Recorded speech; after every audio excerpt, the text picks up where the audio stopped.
Breaking news మావోయిస్టులకు మరో భారీ ఎదురు దెబ్బ తగిలింది. ఛత్తీస్గఢ్లో జరిగిన ఎన్కౌంటర్లో అగ్రనేత నంబాల కేశవరావు చనిపోయాడు. ఎన్కౌంటర్లో కేశవరావు సహా 30 మంది మావోయిస్టులు చనిపోయినట్లు భద్రతా బలగాలు చెబుతున్నాయి. మృతుల సంఖ్య ఇంకా పెరిగే అవకాశం ఉందని అధికారులు చెబుతున్నారు.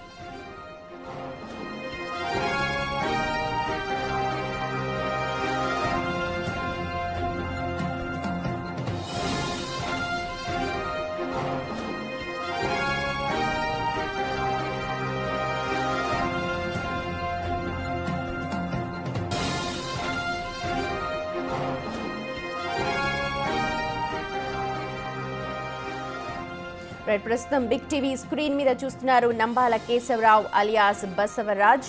ఆయన సొంత ఊరు శ్రీకాకుళం జిల్లాలోని జియన్నపేట. ప్రస్తుతం ఇతను హతమయ్యాడు. ఇతనితో పాటు దాదాపు 30 మంది హతమైనట్టుగా భద్రతా బలగాలు చెప్తూ ఉన్నాయి. ఇంకా మృతుల సంఖ్య మరింత పెరిగే అవకాశం ఉన్నట్టు చెప్తున్నారు. ఇక నంబాల కేశవరావు గురించి తెలుసుకోవాలనుకుంటే 1955లో ఈయన జన్మించారు. వరంగల్లోని రీజనల్ ఇంజనీరింగ్ కాలేజీలో ఇంజనీరింగ్ కూడా పూర్తి చేశారు. ఇక 1970ల నుంచి నక్సలైట్ ఉద్యమంలో కేశవరావు చాలా చురుగ్గా ఉన్నారు. 1987లో బస్తర్ అడవుల్లో ఆయనకు ఎల్టీటీఈ శిక్షణ ఇచ్చింది. ఎల్టీటీఈ నుంచి ఆయన శిక్షణ తీసుకున్నారు. ఇక అంబుష్ టాక్టిక్స్, జిలెటిన్ హ్యాండ్లింగ్స్ లో ట్రైనింగ్ తీసుకున్న ఆయన గెరిల్లా యుద్ధంలోనూ ఐఈడీల వినియోగంలోనూ నైపుణ్యాన్ని సాధించారు. 1992లో పీపుల్స్ వార్ సెంట్రల్ సెక్రటరీ కమిటీగా సభ్యుడిగా, అలా తర్వాత 2004లో Maoist party central committee commission హెడ్గా, పొలిట్ బ్యూరో సభ్యుడిగా కూడా నియమితులయ్యాడు. 2018 నవంబర్లో ముప్పాళ్ల లక్ష్మణరావు అలియాస్ గణపతి రాజీనామా చేయడంతో మావోయిస్టు పార్టీ సుప్రీం కమాండర్గా కేశవరావు బాధ్యతలు స్వీకరించాడు. ఆయన నేతృత్వంలో ఛత్తీస్గఢ్, మహారాష్ట్ర, ఒడిశాల్లో మావోయిస్టులు పలు దాడులకు పాల్పడ్డారు. 2010లో దంతెవాడలో చేసిన దాడిలో 76 మంది సిఆర్పీఎఫ్ సైనికులు చనిపోగా 2013లో జీరం ఘాట్లో జరిపిన దాడిలో 27 మంది ప్రాణాలు కోల్పోయారు. 2018లో ఏపీలో టీడీపీ నేత కిడారి సర్వేశ్వరరావు హత్యలోనూ కేశవరావుదే ప్రధాన పాత్ర. దాదాపు 3 దశాబ్దాలుగా అజ్ఞాతంలో ఉన్న ఆయనపై ఎన్ఐఏ ₹1.5 కోట్ల వరకు రివార్డు కూడా ప్రకటించింది. ఇవాళ జరిగిన ఎన్కౌంటర్లో నంబాల కేశవరావు కూడా చనిపోయినట్లు భద్రతా బలగాలు ధృవీకరిస్తున్నాయి.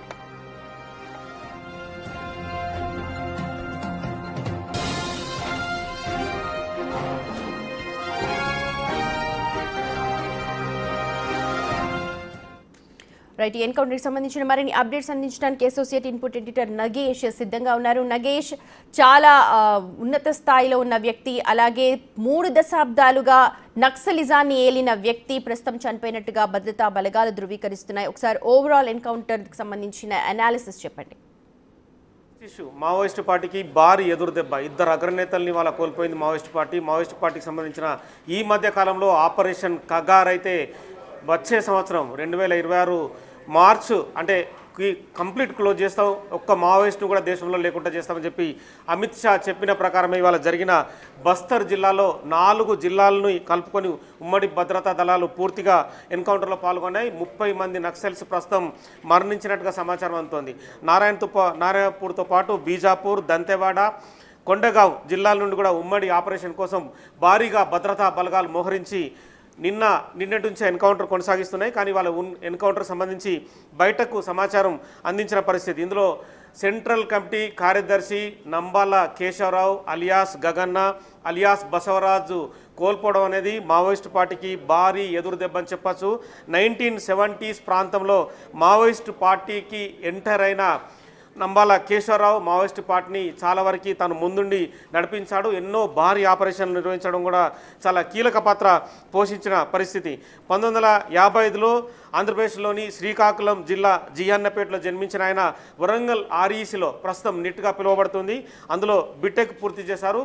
అప్పట్లోనే బిటెక్ పూర్తి చేయడం అంటే చాలా పెద్ద చదువుకొని అతను మావోయిస్టు పార్టీకి ఆకర్షితుడై మొదట విద్యార్థి దశ నుండి ఉద్యమంలో అతను కీలక పాత్ర పోషించారని చెప్పి కూడా మావోయిస్టు పార్టీ సంబంధించిన గత చరిత్ర చెప్తుంది. నక్సల్స్ ఉద్యమంలో చేరిన ఆయన 1980లోనే శ్రీకాకుళం విద్యార్థి సంఘాల ఘర్షణ సమయంలో మొదటిసారి అరెస్ట్ అయ్యాడు.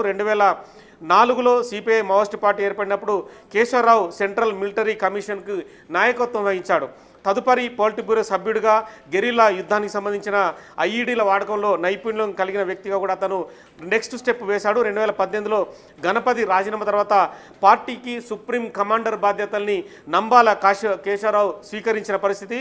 2010లో దంతెవాడ దాడిలో 76 మంది సిఆర్పిఎఫ్ సైనికులకు సంబంధించిన మరణంలో కూడా నంబాల కేశవరావు ఆపరేషన్ మిలిటరీ తనే ముందుండి కూడా నడిపించి అందులో 76 మంది సిఆర్పిఎఫ్ సైనికుల హతానికి కారణమాడు. 2013లో జీరంఘాటి దాడిలో దాదాపుగా 27 మంది అప్పుడు మరణించారు. తదుపరి 2018లో తెలుగుదేశం నాయకుడు కిడారి సర్వేశ్వరరావు హత్య వెనుక కూడా నంబాల కేశవరావు పాత్ర ఉన్నట్టుగా కూడా అనుమానించబడ్డాడు.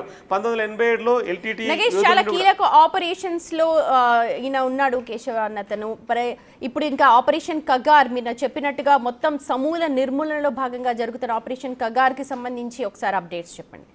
అంటే 1980s తర్వాత నంబాల కేశవరావు ఇప్పుడు మనం చెప్తున్న అగ్రనేత ఎప్పుడు అరెస్ట్ కాలేదు. చాలా సందర్భాల్లో కూడా అరెస్ట్ అయ్యాడు, చాలా సందర్భాల్లో ఎన్కౌంటర్ అయ్యాడని చెప్పి కూడా ప్రతిసారి చెప్పుకొచ్చారు. కానీ నంబాల కేశవరావు అలియాస్ బసవరాజు మాత్రం ఎక్కడ అరెస్ట్ కాకుండా ప్రతి సందర్భంలో కూడా తప్పించుకున్నాడు. కానీ ఇవాళ జరిగిన ఆపరేషన్లో ఎందుకంటే 4 జిల్లాల సంబంధించిన వ్యవహారంలో పెద్ద ఎత్తున 2000 నుంచి 3000 మంది వరకు కూడా భద్రతా బలగాలు ఈ ఆపరేషన్లో పాల్గొన్నట్టుగా తెలుస్తుంది.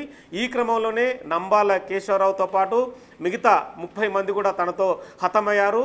నంబాల కేశవరావు తర్వాత నెక్స్ట్ లెవెల్ నేత కూడా ఉన్నట్టుగా కొంత సమాచారం అందుతుంది. అతను ఎస్జెడ్సి సంబంధించిన పోస్ట్లో ఉన్నట్టుగా కూడా చెప్తున్నారు. నంబాల కేశవరావు అయితే కేంద్ర కమిటీ కార్యదర్శిగా ప్రస్తుతం అయితే విధులు నిర్వహిస్తున్నాడు. అతను ఆపరేషన్ చేశాడంటే ఖచ్చితంగా పోలీసులు అర్థం కావాల్సిందన్న రీతిలో మావోయిస్ట్ ఆపరేషన్ కొనసాగుతుంది. సో గత నెల కూడా 30న కూడా సుందర్రాజ్ బస్తర్ ఐజీ కూడా ఇప్పటికీ అంటే గణాంకాల ప్రకారం అయితే ఆపరేషన్ కగార్ కొనసాగుతుంది. 2024 నుండి ఇప్పటి వరకు అయితే 656 మంది మావోయిస్టులు అరెస్టులు, అలాగే ఇందులో 141 మంది ఆ ఎదురుకాల్పుల్లో మృతి చెందినట్టుగా చూపించారు. 2025 జనవరి మార్చి వరకు కూడా 153 మంది అరెస్టు, 150 మంది లొంగుబాటు కూడా చూపించారు. మొత్తం ఓవరాల్గా 377 అంటే ఇప్పటికీ 400కు పైగా ఎదురుకాల్పులో మృతి చెందినట్టుగా చూపించారు. ఈ మధ్యలో కర్రెగుట్టల్లో కూడా ఆపరేషన్ కగార్ నిలిపివేస్తున్నట్టు భద్రతా బలగాలను కూడా వెనక్కి పంపించారు.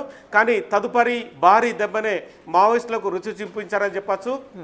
ఇప్పటికే మావోయిస్టు పార్టీ కూడా చాలా సందర్భాల్లో తమకు సంబంధించిన సానుభూతి పరులు, ప్రజా హక్కుల సంఘాలు, పౌర హక్కుల సంఘాలతో కూడా రెగ్యులర్గా ప్రతి జిల్లాలో మీటింగ్లు నిర్వహిస్తూ ఆపరేషన్ కగార్ను ఆపేయాలి, శాంతి చర్చలకు సిద్ధమని చెప్తోంది. కానీ కేంద్ర ప్రభుత్వం కానీ రాష్ట్ర ప్రభుత్వాలు కానీ ఎక్కడ కూడా ఏ రాష్ట్ర ప్రభుత్వం కూడా ఆపరేషన్ కగార్కు సంబంధించి తాము చర్చలకు వెళ్తామని చెప్పలేదు. కానీ ఈ మధ్యనే తెలంగాణకు సంబంధించిన ముఖ్యమంత్రి రేవంత్ రెడ్డి ఆపరేషన్ కగార్కి సంబంధించి కేంద్రానికైతే ఒక లేఖ రాశారు. చర్చలకు సంబంధించి కూడా ముందుకెళ్లాలని చెప్పారు. అంటే కొంతమంది పౌర హక్కుల సంఘాల నేతలు రేవంత్ రెడ్డి కలిసిన తర్వాతనే ఈ ప్రతిపాదన ముందుకెళ్ళింది. కానీ కేంద్రం మాత్రం ఆపరేషన్ కగార్ని కొనసాగిస్తున్నట్టుగా స్పష్టం చేస్తోంది. ఆపరేషన్ కగారు ఖచ్చితంగా 2025 అంటే ఈ మధ్య జరుగుతున్న సంబంధించి మొన్న మార్చి నుంచి నెక్స్ట్ మార్చి వరకు, మార్చి 25 వరకు కూడా ఈ ఆపరేషన్ కొనసాగుతుంది. భారతదేశంలో ఏ రాష్ట్రంలో కూడా ఖచ్చితంగా మావోయిస్టులు లేకుండా ఏరివేస్తామని చెప్తుంది. ఈ క్రమంలోనే అగ్రనేతలను టార్గెట్ చేశారని చెప్పచ్చు. 2 రోజుల క్రితం కూడా మావోయిస్టు పార్టీకి సంబంధించిన మరో అగ్రనేత చంద్రన్న అలియాస్ పుల్లూరి ప్రసాదరావు పేరు కూడా వినిపించింది. కానీ అక్కడ కర్రెగుట్టలో తను తప్పించుకొని పారిపోయాడని చెప్పుకొచ్చిన పరిస్థితి. కానీ నంబాల కేశవరావు మృతి అనేది మావోయిస్టు పార్టీకి భారీ ఎదురుదెబ్బని చెప్పచ్చు. అంటే కేశవరావు వయస్సు పైబడినా కూడా అతను వేసే అంటే ఎత్తుగడలు కావచ్చు, పోలీసుల పైన చేసే దాడులు కావచ్చు మావోయిస్టు పార్టీకి చాలా అనుకూలంగా ఉండేవి. కానీ నంబాల కేశవరావు మృతి తర్వాత మాత్రం మావోయిస్టు పార్టీ కోలుకోలేని దెబ్బతింది. తదుపరి ఇంకా నెక్స్ట్ టార్గెట్లో ఉన్న నేతలందరినీ కూడా ఖచ్చితంగా హతం చేసే అవకాశం అయితే కనిపిస్తుంది. నగేష్, ఇంకా ఎంతమంది అంటే ఇప్పుడు మీరు అన్నట్టుగా వచ్చే మార్చి వరకు కూడా సమూలంగా నిర్మూలిస్తాము అని చెప్పి అంటున్నారు. ఇంకా చర్చలు అసలు జరిగే అవకాశాలు మీరు అన్నట్టుగా ముఖ్యమంత్రి సూచనల మేరకు ఎంతవరకు స్కోప్ ఉండే అవకాశం ఉంది?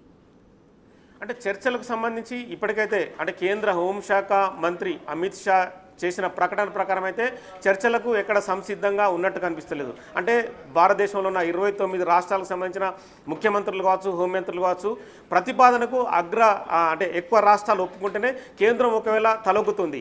కానీ గతంలో జరిగిన విషయాలు చూస్తే కనుక గతంలో రాజశేఖర్ రెడ్డి ఉమ్మడి ఆంధ్రప్రదేశ్లో తను ముఖ్యమంత్రిగా ఉన్న సమయంలోనే చర్చలకు చాలామంది అగ్రనేతలు రామకృష్ణ కావచ్చు, నంబాలకేశ్వరరావు, ఇందులో అంటే ఇంకా చాలామంది ఎన్కౌంటర్ అయిన నేతలు ఉన్నారు, గణేష్ కావచ్చు, వాళ్ళందరూ అటెండ్ అయ్యారు. తదుపరి ఆ చర్చల తర్వాత చాలామంది అగ్రనేతల వాళ్ళ లీక్ అయ్యాయి. వాళ్ళంతా కూడా ఎన్కౌంటర్లో రకరకాల సందర్భంలో హతమైన పరిస్థితి. తదుపరి చాలామంది అగ్రనేతలు కూడా లొంగిపోయారు. కానీ చర్చలకు సంబంధించి కూడా ఇప్పటికీ హోంమంత్రి అమిత్ షా చర్చలకు సానుకూలంగా కానీ ఎక్కడ లేనట్టుగా కనిపిస్తుంది. ఎందుకంటే చర్చలకు అనుకూలంగా ఉన్నట్టు కూడా ఎక్కడ కూడా వాళ్ళు ముందుకు రావడం లేదు. అంటే చాలా సందర్భాల్లో కూడా బీజేపీ పార్టీకి సంబంధించిన నేతలు కావచ్చు, వాళ్ళందరూ కూడా మావోయిస్ట్ పార్టీ ఎందుకు ఉండాలి, మావోయిస్ట్ పార్టీ ఖచ్చితంగా సమాజానికి నష్టం చేస్తుందని చెప్పి వాళ్ళు మాట్లాడుతున్నారు. ఈ క్రమంలో ఒక తెలంగాణ ముఖ్యమంత్రి రేవంత్ రెడ్డి చేసిన ప్రతిపాదనను కూడా వాళ్ళు పరిగణలోకి తీసుకుంటారా లేదని కూడా నెక్స్ట్ స్టెప్లో చూడాలి. కానీ ఖచ్చితంగా ఎన్కౌంటర్లు కొనసాగుతున్నాయని చెప్పి ఇప్పుడు ఉన్న విషయం అయితే స్పష్టమవుతుంది. ఛత్తీస్గఢ్ కావచ్చు, బీజాపూర్ కావచ్చు, మహారాష్ట్ర, దంతెవాడ, సో మొత్తం ఓవరాల్గా అంటే తెలంగాణ ఆంధ్రప్రదేశ్ బార్డర్లో ఉన్న రాష్ట్రాలన్నీ కూడా ఎన్కౌంటర్కు సంబంధించిన మూవ్మెంట్నే కొనసాగిస్తున్నాయి. ఒక కర్రెగుట్టలో భద్రతా బలగాలు వెనక్కిపోయినా కూడా మిగతా రాష్ట్రాలు ఛత్తీస్గఢ్, మహారాష్ట్ర, మిగతా రాష్ట్రాలు మాత్రం ఖచ్చితంగా ఆంధ్ర ఒరిస్సా బార్డర్ కావచ్చు, ఈ రాష్ట్రాల్లో ఎన్కౌంటర్ కొనసాగుతుంది అనేది కూడా స్పష్టమవుతుంది. ఇప్పటికే అంటే బస్తర్ ఐజీ సుందర్రాజు కావచ్చు, మిగతా ఛత్తీస్గఢ్లో ఉన్న ఎస్పీలు వాళ్ళందరూ కూడా ఎన్కౌంటర్కే మొగ్గు చూపుతున్నారు. చాలా ఇన్ఫర్మేషన్ కూడా భద్రతా బలగాలు సేకరించాయి. ప్రతి చోట డ్రోన్ల వినియోగంతో పాటు ప్రతి సందర్భంలో కూడా వేలాది మందిగా భద్రతా బలగాలు చొచ్చుకొని పోవడం కూడా మావోయిస్ట్ పార్టీకి ఎక్కడ అంటే వాళ్ళకి ప్లేసెస్ కూడా దొరకకుండా వాళ్ళని వెతికి కూడా ఎన్కౌంటర్ చేసే పరిస్థితి కనిపిస్తుంది. ఇప్పటికే చాలామంది సానుభూతి పరులు వివిధ రాష్ట్రాల్లో కూడా లొంగిపోతున్నారు.